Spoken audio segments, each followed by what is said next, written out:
ओम श्री परमात्मने नमः। ओम नमो भगवते वासुदेवाय। ओम तत्सत।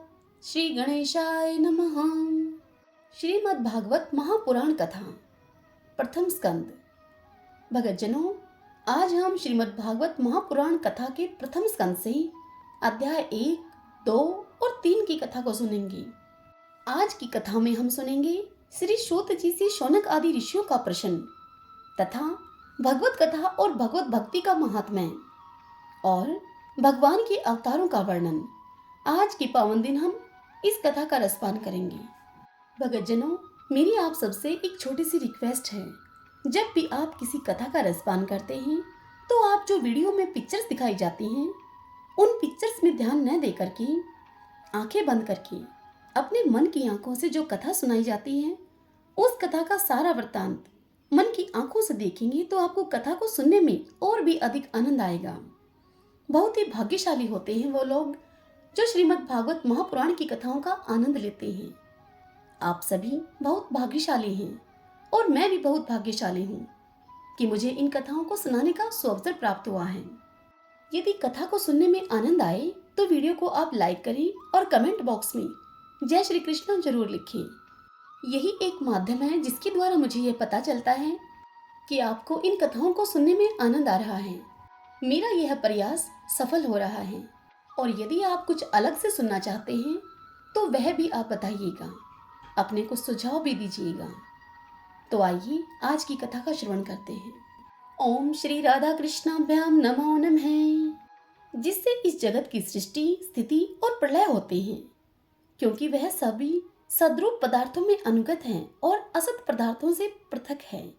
जड़ नहीं, चेतन है, प्रतंत्र नहीं, स्वयं प्रकाश है।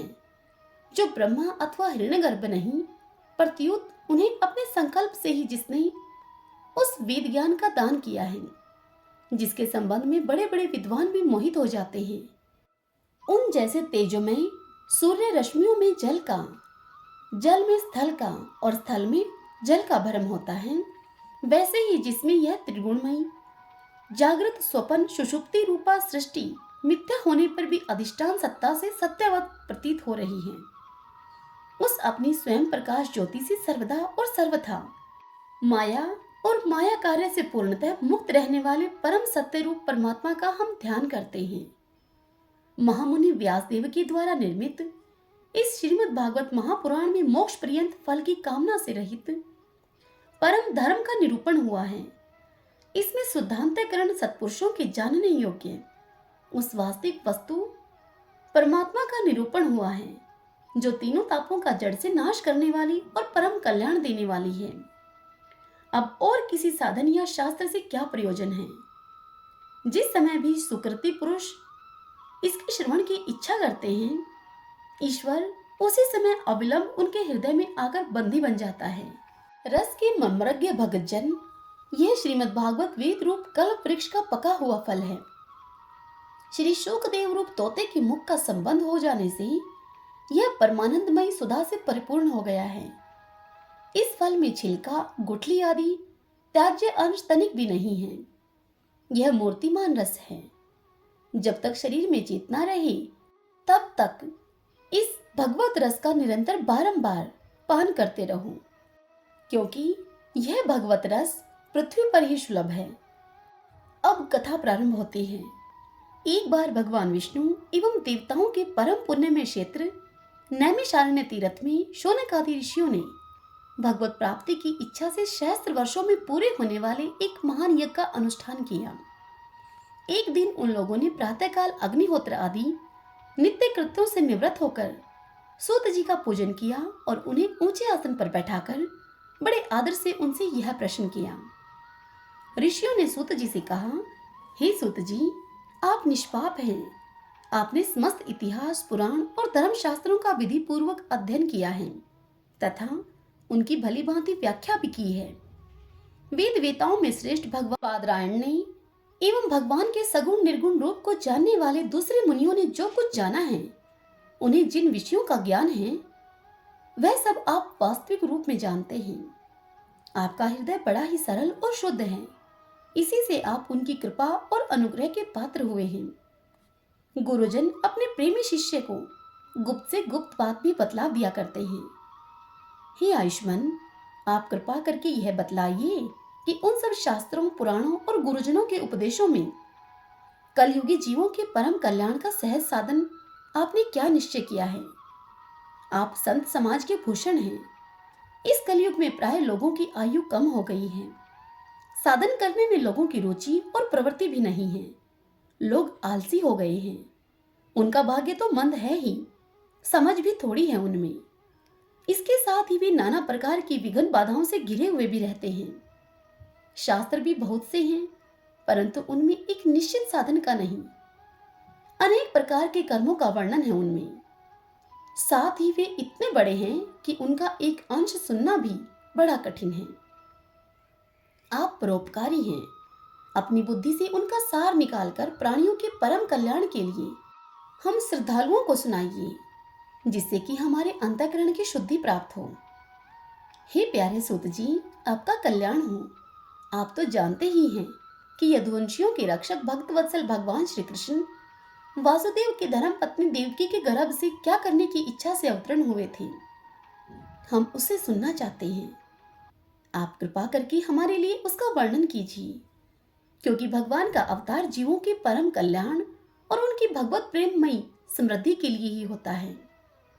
यह जीव जन्म मृत्यु के घोर चक्र में पड़ा हुआ है। इस स्थिति में भी यदि वह कभी भगवान के मंगलमय नाम का उच्चारण कर ले तो उसी क्षण उससे मुक्त हो जाए, क्योंकि स्वयं वह भी भगवान से डरता रहता है। हे सूत जी, परम विरक्त और परम शांत मुनिजन भगवान के श्री चरणों की शरण में ही रहते हैं। अतएव उनके स्पर्श मात्र से संसार के जीव तुरंत पवित्र हो जाते हैं। इधर गंगा जी के जल का बहुत दिनों तक सेवन किया जाए तब कहीं पवित्रता प्राप्त होती है। ऐसे पुण्य आत्मा भगत जिनकी लीलाओं का गान करते रहते हैं, उन भगवान का कलिमलहारी पवित्र यश, भला आत्म शुद्धि की इच्छा वाला ऐसा कौन मनुष्य होगा जो श्रवण न करे। वे लीला से ही अवतार धारण करते हैं। नारद आदि महात्माओं ने उनके उदार कर्मों का गान किया है। हम श्रद्धालुओं के प्रति आप उनका वर्णन कीजिए। हे बुद्धिमान सूत जी, सर्वसमर्थ प्रभु अपनी योग माया से स्वच्छंद लीला करते हैं। आप उन श्रीहरि की मंगलमय अवतार कथाओं का अब वर्णन कीजिए। पुण्य कीर्ति भगवान की लीला सुनने में हमें कभी भी तृप्ति नहीं हो सकती, क्योंकि रसक श्रोताओं को पद पद पर भगवान की लीलाओं में नए नए रस का अनुभव होता है। भगवान श्री कृष्ण अपने को छिपाए हुए थे। लोगों के सामने ऐसी चेष्टा करते थे कि मानो कोई मनुष्य हो, परंतु उन्होंने बलराम जी के साथ ऐसी लीलाएं भी की हैं, ऐसा पराक्रम भी प्रकट किया है जो मनुष्य नहीं कर सकते हैं। कलयुग को आया हुआ जानकर इस वैष्णव क्षेत्र में हम दीर्घकालीन सत्र का संकल्प करके बैठे हैं। श्री हरि की कथा सुनने के लिए हमें अवकाश प्राप्त है। यह कलयुग अंतःकरण की पवित्रता और शक्ति का नाश करने वाला है। इससे पार पाना कठिन है। जैसे समुद्र से पार जाने वालों को कर्णधार मिल जाए, उसी प्रकार से इससे पार पाने की इच्छा रखने वाले हम लोगों से ब्रह्मा ने आपको मिलवाया है। धर्म रक्षक ब्राह्मण भगत योगेश्वर भगवान श्री कृष्ण के अपने धाम में पधार जाने पर धर्म ने अब किसकी शरण ली है, यह बताइए। ओम नमो नारायण, ओम नमो नारायण। श्री व्यास जी कहते हैं कि सौनक आदि ब्रह्मावादी ऋषियों के यह प्रश्न सुनकर रोमहर्षण के पवित्र उग्र शर्वा को बड़ा ही आनंद हुआ। उन्होंने ऋषियों के इस मंगलमय प्रश्न का अभिनंदन करके इस प्रकार कहना आरंभ किया। सूत जी ने कहा कि जिस समय श्री शुकदेव जी का यज्ञोपवीत संस्कार भी नहीं हुआ था, संतुरा लौकिक वैदिक कर्मों के अनुष्ठान का अवसर भी नहीं आया था, उन्हें अकेले ही संन्यास लेने के उद्देश्य से जाते हुए देखकर उनके पिता श्री व्यास जी विरह से कातर होकर पुकारने लगे, बेटा बेटा। उस समय तन्मय होने के कारण श्री शुकदेव जी की ओर से वृक्षों ने उत्तर दिया, ऐसे सबके हृदय में विराजमान श्री शुकदेव मुनि को मैं नमस्कार करता हूँ। यह श्रीमद् भागवत अत्यंत गोपनीय रहस्यात्मक पुराण है। यह भगवत स्वरूप का अनुभव कराने वाला और समस्त वेदों का सार है। संसार में फंसे हुए जो लोग इस घोर अज्ञान अंधकार से पार जाना चाहते हैं, उनके लिए आध्यात्मिक तत्वों को प्रकाशित कराने वाला यह एक अद्वितीय दीपक है। वास्तव में उन्हीं पर करुणा करके बड़े बड़े मुनियों के आचार्य श्री शुकदेव जी ने इसका वर्णन किया है। मैं उनकी शरण ग्रहण करता हूँ। मनुष्यों में सर्वश्रेष्ठ भगवान के अवतार नर नारायण ऋषियों को, सरस्वती देवी को और श्री व्यास देव जी को नमस्कार करके तब संसार और अंतःकरण के समस्त विकारों पर विजय प्राप्त कराने वाले इस श्रीमद् भागवत पुराण का पाठ करना चाहिए। हे ऋषियों, आपने संपूर्ण विश्व के कल्याण के लिए यह बहुत सुंदर प्रश्न किया है, क्योंकि यह प्रश्न श्री कृष्ण के संबंध में है और इससे भली भांति आत्म शुद्धि हो जाती है। मनुष्यों के लिए सर्वश्रेष्ठ धर्म वही है जिससे कि भगवान श्री कृष्ण में भक्ति हो। भक्ति भी ऐसी हो जिसमें किसी प्रकार की कोई कामना न हो और जो नित्य निरंतर बनी रहे। ऐसी भक्ति से हृदय आनंद स्वरूप परमात्मा की उपलब्धि करके कृत्य कृत्य हो जाता है। भगवान श्री कृष्ण में भक्ति होते ही अनन्य प्रेम से उनमें चित्त जोड़ते ही निष्काम ज्ञान और वैराग्य का आविर्भाव हो जाता है। धर्म का ठीक ठीक अनुष्ठान करने पर भी यदि मनुष्य के हृदय में भगवान की लीला कथाओं के प्रति अनुराग का उदय न हो तो वह निरा श्रम ही श्रम है। धर्म का फल है मोक्ष। उसकी सार्थकता अर्थ प्राप्ति में नहीं है। अर्थ केवल धर्म के लिए है। भोग विलास उसका फल नहीं माना गया है। भोग विलास का फल इंद्रियों को तृप्त करना नहीं है। उसका प्रयोजन है केवल जीवन का निर्वाह करना। जीवन का फल भी तत्व जिज्ञासा है। बहुत कर्म करके स्वर्ग आदि प्राप्त करना उसका फल नहीं है। तत्ववेता लोग ज्ञाता और ज्ञेय के भेद से रहित अखंड अद्वितीय सच्चिदानंद स्वरूप ज्ञान को ही तत्व कहते हैं और उसी को कोई ब्रह्मा, कोई परमात्मा और कोई भगवान के नाम से पुकारते हैं। श्रद्धालु मुनिजन भागवत श्रवण से प्राप्त ज्ञान वैराग्य युक्त भक्ति से अपने हृदय में उस परम तत्व स्वरूप परमात्मा का अनुभव करते हैं। हे शौनक आदि ऋषियों, यही कारण है कि अपने अपने वर्ण तथा आश्रम के अनुसार मनुष्य जो धर्म का अनुष्ठान करते हैं उसकी पूर्ण सिद्धि इसी में है कि भगवान प्रसन्न हो। इसलिए एकाग्र मन से भक्त वत्सल भगवान का ही नित्य निरंतर श्रवण, कीर्तन, ध्यान और आराधना करनी चाहिए। कर्मों की गांठ बड़ी ही कड़ी है। विचारवान पुरुष भगवान के चिंतन की तलवार से उस गांठ को काट डालते हैं। तब भला ऐसा कौन मनुष्य होगा जो भगवान की लीला कथाओं में प्रेम न करे। हे शौनक आदि ऋषियों, पवित्र तीर्थों का सेवन करने से महत सेवा, तदंतर श्रवण की इच्छा, फिर श्रद्धा, तत्पश्चात भगवत कथा में रुचि होती है। भगवान श्री कृष्ण के यश का श्रवण और कीर्तन दोनों पवित्र करने वाले हैं। वे अपनी कथा सुनने वालों के हृदय में आकर स्थित हो जाते हैं और उनकी अशुभ वासनाओं को नष्ट कर देते हैं, क्योंकि वे संतों के नित्य सुहृदय हैं। जब श्रीमद् भागवत अथवा भगवत भक्तों के निरंतर सेवन से अशुभ वासनाएं नष्ट हो जाती हैं, तब पवित्र कीर्ति भगवान श्री कृष्ण के प्रति स्थायी प्रेम की प्राप्ति होती है। तब रजोगुण और तमोगुण के भाव, काम और लोभ आदि शांत हो जाते हैं और चित्त इनके रहित होकर सतव गुण में स्थित एवं निर्मल हो जाता है। इस प्रकार भगवान की प्रेममय भक्ति से जब संसार की समस्त आसक्तियां मिट जाती हैं, हृदय आनंद से भर जाता है, तब भगवान के तत्व का अनुभव अपने आप हो जाता है। हृदय में आत्म स्वरूप भगवान का साक्षात्कार होते ही हृदय की ग्रंथि टूट जाती है, सारे संदेह मिट जाते हैं और कर्म बंधन क्षीण हो जाते हैं। इसी से बुद्धिमान लोग नित्य निरंतर बड़े आनंद से भगवान श्री कृष्ण के प्रति प्रेम भक्ति करते हैं, जिससे आत्म प्रसाद की प्राप्ति होती है। हे ऋषिगणों, प्रकृति के 3 गुण हैं, सत्व, रज और तम। इनको स्वीकार करके इस संसार की स्थिति, उत्पत्ति और प्रलय के लिए एक अद्वितीय परमात्मा ही विष्णु, ब्रह्मा और रुद्र, ये 3 नाम ग्रहण करते हैं। फिर भी मनुष्यों का परम कल्याण तो सतव गुण स्वीकार करने वाले श्रीहरि से ही होता है। जैसे पृथ्वी के विकार लकड़ी की अपेक्षा धुआं श्रेष्ठ है, और उससे भी श्रेष्ठ है अग्नि, क्योंकि वेदोक्त यज्ञ आदि के द्वारा अग्नि सद्गति देने वाला है। वैसे ही तमोगुण से रजोगुण श्रेष्ठ है और रजोगुण से भी सतोगुण श्रेष्ठ है, क्योंकि वह भगवान का दर्शन कराने वाला है। प्राचीन युग में महात्मा लोग अपने कल्याण के लिए विशुद्ध सतोमय भगवान विष्णु की ही आराधना किया करते थे।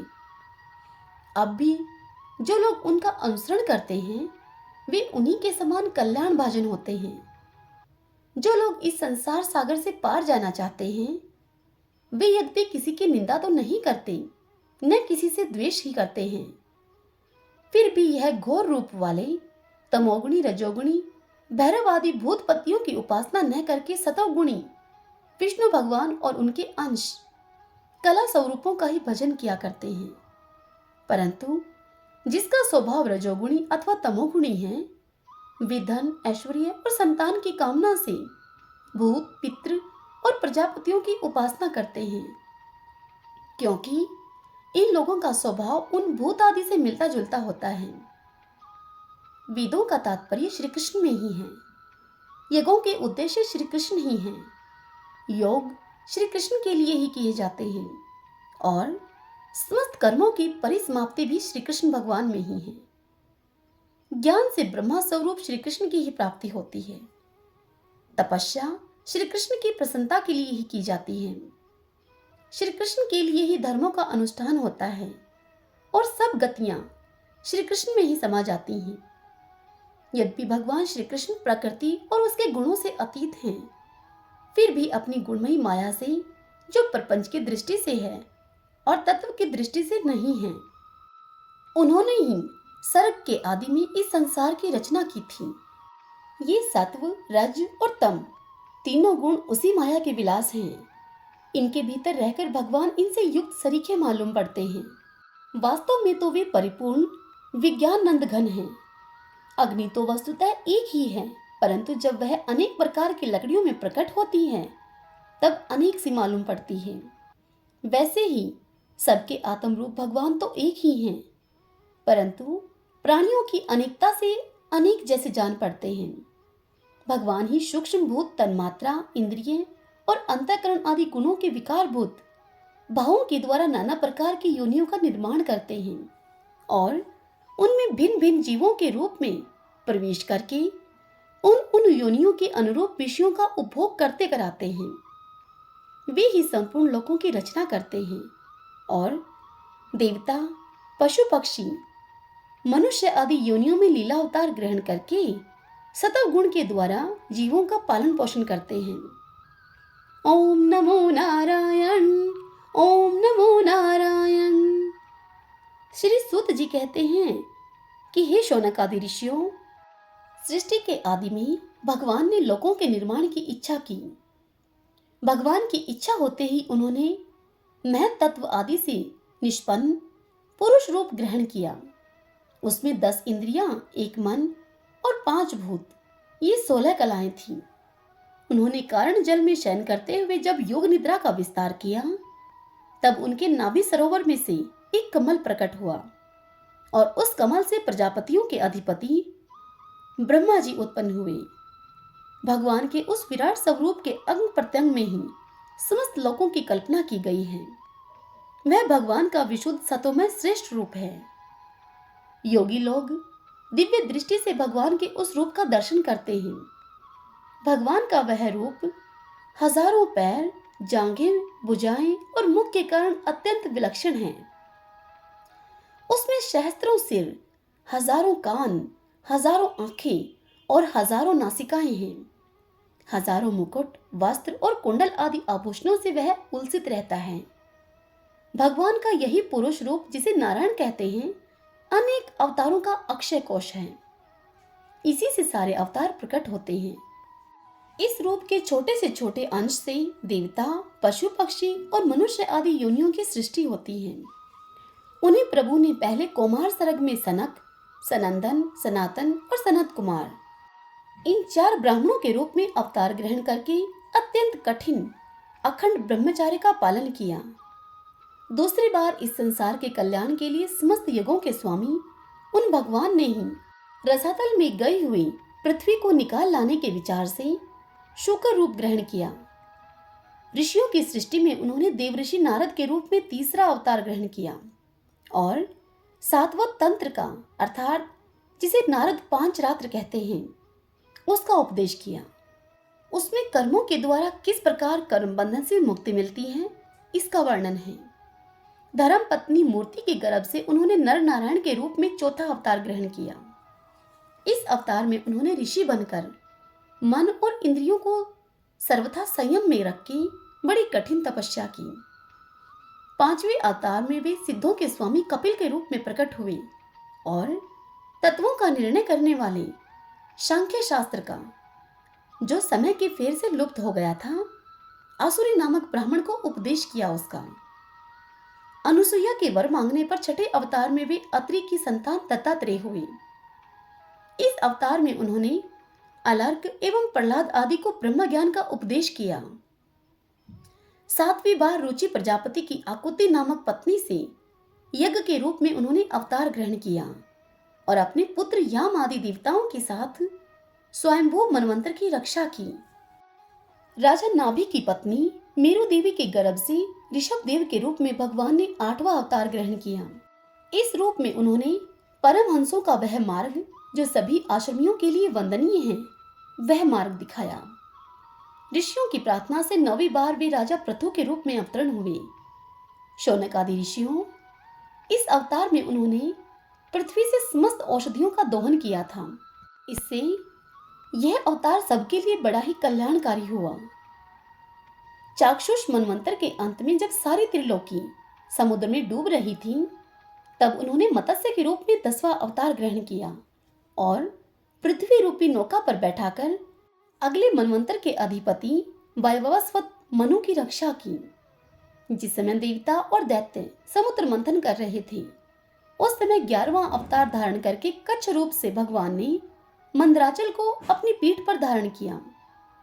12वीं बार धन्वंतरी के रूप में अमृत लेकर समुद्र से वह प्रकट हुए और 13वीं बार मोहिनी रूप धारण करके दैत्यों को मोहित करते हुए देवताओं को उन्होंने अमृत पिलाया।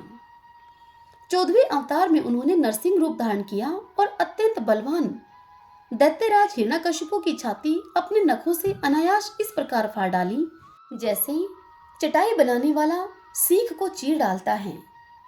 15वीं बार वामन का रूप धारण करके भगवान दैत्यराज बलि के यज्ञ में गए। वे चाहते तो थे त्रिलोकी का राज्य, परंतु मांगी उन्होंने 3 पग भूमि।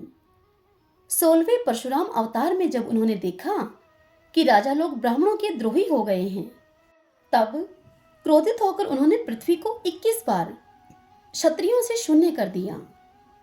इसके बाद 17वें अवतार में सत्यवती के गर्भ से पराशर जी के द्वारा वे व्यास के रूप में अवतरण हुए। उस समय लोगों की समझ और धारणा शक्ति कम देखकर उन्होंने वेद रूप वृक्ष की कई शाखाएं बना दी। 18वीं बार देवताओं का कार्य संपन्न करने की इच्छा से उन्होंने राजा के रूप में राम अवतार ग्रहण किया और सेतु बंधन, रावण वध आदि वीरतापूर्ण बहुत सी लीलाएं की। 19वें और 20वें अवतारों में उन्होंने यदुवंश में बलराम और श्री कृष्ण के नाम से प्रकट होकर पृथ्वी का भार उतारा। इसके बाद कलयुग आ जाने पर मगध देश अर्थात बिहार में देवताओं के द्वेषी दैत्यों को मोहित करने के लिए आजन के पुत्र रूप में आपका बुद्ध अवतार होगा। इसके भी बहुत पीछे जब कलयुग का अंत समीप होगा और राजा लोग प्रायः लुटेरे हो जाएंगे, तब जगत के रक्षक भगवान विष्णु यश नामक ब्राह्मण के घर कल के रूप में अवतीर्ण होंगे। हे शौनक आदि ऋषियों, जैसे अगाध सरोवर से हजारों छोटे छोटे नाले निकलते हैं, वैसे ही सतव निधि भगवान श्री हरि के असंख्य अवतार हुआ करते हैं। ऋषि, मनु, देवता, प्रजापति, मनुपुत्र और जितने भी महान शक्तिशाली हैं, वे सब के सब भगवान के ही अंश हैं। ये सब अवतार तो भगवान के अंश अवतार अथवा कला अवतार हैं, परंतु भगवान श्री कृष्ण तो स्वयं भगवान अवतारी ही हैं। जब लोग दैत्यों के अत्याचार से व्याकुल हो उठते हैं, तब युग युग में अनेक रूप धारण करके भगवान उनकी रक्षा करते हैं। भगवान के दिव्य जन्मों की यह कथा अत्यंत गोपनीय और रहस्यमयी है। जो मनुष्य एकाग्रचित मन से नियम पूर्वक सायंकाल और प्रातःकाल प्रेम से इसका पाठ करता है, वह सब दुखों से छूट जाता है। प्राकृत स्वरूप रहित चिन्मय भगवान का जो यह स्थूल जगत आकार रूप है, यह उनकी माया के महत्त्व आदि गुणों से भगवान में ही कल्पित है। जैसे बादल वायु के आश्रय रहते हैं और धूसरपना धूल में होता है, परंतु अल्प बुद्धि मनुष्य बादलों का आकाश में और धूसरपने का वायु में आरोप करते हैं। ठीक वैसे ही अविवेकी पुरुष सबके साक्षी आत्मा में स्थूल दृश्य रूप जगत का आरोप किया करते हैं। इस स्थूल रूप से परे भगवान का एक सूक्ष्म अव्यक्त रूप है, जो न तो स्थूल की तरह आकार आदि गुणों वाला है और न देखने सुनने में ही आ सकता है। वही सूक्ष्म शरीर है। आत्मा का आरोप या प्रवेश होने से यही जीव कहलाता है और इसी का बार बार जन्म होता है। उपयुक्त सूक्ष्म और स्थूल शरीर अविद्या से ही आत्मा में आरोपित है। जिस अवस्था में आत्म स्वरूप के ज्ञान से यह आरोप दूर हो जाता है, उसी समय ब्रह्मा का साक्षात्कार होता है। तत्वज्ञानी लोग जानते हैं कि जिस समय वह बुद्धि रूपा परमेश्वर की माया निर्वर्त हो जाती है, उस समय जीव परमानंद हो जाता है और अपनी स्वरूप महिमा में प्रतिष्ठित होता है। वास्तव में जिनके जन्म नहीं है और कर्म भी नहीं है, उन हृदयेश्वर भगवान के अप्राकृत जन्म और कर्मों का तत्वज्ञानी लोग इसी प्रकार से वर्णन किया करते हैं, क्योंकि उनके जन्म और कर्म वेदों के अत्यंत गोपनीय रहस्य हैं। भगवान की लीला अमोघ है। वे लीला से ही इस संसार का सर्जन, पालन और संहार करते हैं, किंतु इसमें आसक्त नहीं होते। प्राणियों के अंतःकरण में छिपे रहकर ज्ञान इंद्रिय और मन के नियंता के रूप में उनके विषयों को ग्रहण भी करते हैं, परंतु उनसे अलग रहते हैं। वे परम स्वतंत्र हैं। ये विषय कभी उन्हें लिप्त नहीं कर सकते हैं। जैसे अनजान मनुष्य जादूगर अथवा नट के संकल्प और वचनों से की हुई करामात को नहीं समझ पाता, ठीक वैसे ही अपने संकल्प और वेदवाणी के द्वारा भगवान के प्रकट किए हुए इन नाना नाम और रूपों को तथा उनकी लीलाओं को कुबुद्धि जीव बहुत से तर्क युक्तों के द्वारा भी नहीं पहचान सकते। चक्रपाणी भगवान की शक्ति और पराक्रम अनंत है, उनकी कोई था नहीं पा सकता। वे सारे जगत के निर्माता होने पर भी उससे सर्वथा परे हैं। उनके स्वरूप को अथवा उनके लीला के रहस्य को वही लोग जान सकते हैं जो नित्य निरंतर निष्कपट भाव से उनके चरण कमलों की दिव्य गंध का सेवन करते हैं, जो सेवा भाव से जो उनके चरणों का चिंतन करते हैं। हे शौनकादि ऋषियों, आप लोग बड़े ही सौभाग्यशाली तथा धन्य हैं, जो इस जीवन में और विघ्न बाधाओं से भरे इस संसार में समस्त लोकों के स्वामी भगवान श्री कृष्ण से वह सर्वात्मक आत्म भाव, वह अनिर्वचनीय अनन्य प्रेम करते हैं, जिससे कि फिर इस जन्म मरण रूप संसार के भयंकर चक्र में नहीं पड़ना होता। भगवान वेद व्यास ने यह वेदों के समान भगवत चरित्र से परिपूर्ण भागवत नाम का पुराण बनाया है। उन्होंने इस श्लाघनीय, कल्याणकारी और महान पुराण को लोगों के परम कल्याण के लिए अपने आत्मज्ञान शिरोमणि पुत्र को ग्रहण कराया। इसमें सारे वेद और इतिहासों का सार संग्रह किया गया है। शुकदेव जी ने राजा परीक्षित को इसे सुनाया। उस समय वे परम ऋषियों से घिरे हुए आमरण अनशन का व्रत लेकर गंगा तट पर बैठे हुए थे। भगवान श्री कृष्ण जब धर्म, ज्ञान आदि के साथ अपने परम धाम को पधार गए, तब इस कलयुग में जो लोग अज्ञान रूपी अंधकार से अंधे हो रहे हैं, उनके लिए यह पुराण रूपी सूर्य इस समय प्रकट हुआ है। हे शौनकादि ऋषियों, जब महातेजस्वी श्री शुकदेव जी महाराज वहां इस पुराण की कथा कह रहे थे, तब मैं भी वहां बैठा था। वहीं मैंने उनकी कृपापूर्ण अनुमति से इसका अध्ययन किया। मेरा जैसा अध्ययन है और मेरी बुद्धि ने जितना जिस प्रकार इसको ग्रहण किया है, उसी के अनुसार इसे मैं आप लोगों को सुनाऊंगा। हरि ओम तत्सत। ओम नमो नारायण। ओम नमो नारायण। ओम श्री परमात्मने नमः। भक्तजनों, आज की कथा यहीं समाप्त होती है। इससे आगे की कथा हम कल सुनेंगे। कल की कथा में हम सब सुनेंगे महर्षि व्यास का असंतोष तथा भगवान के यश कीर्तन की महिमा और देव ऋषि नारद जी का पूर्व चरित्र। कल हम सब इस पावन कथा का रसपान करेंगे। जय श्री कृष्णा, राधे राधे।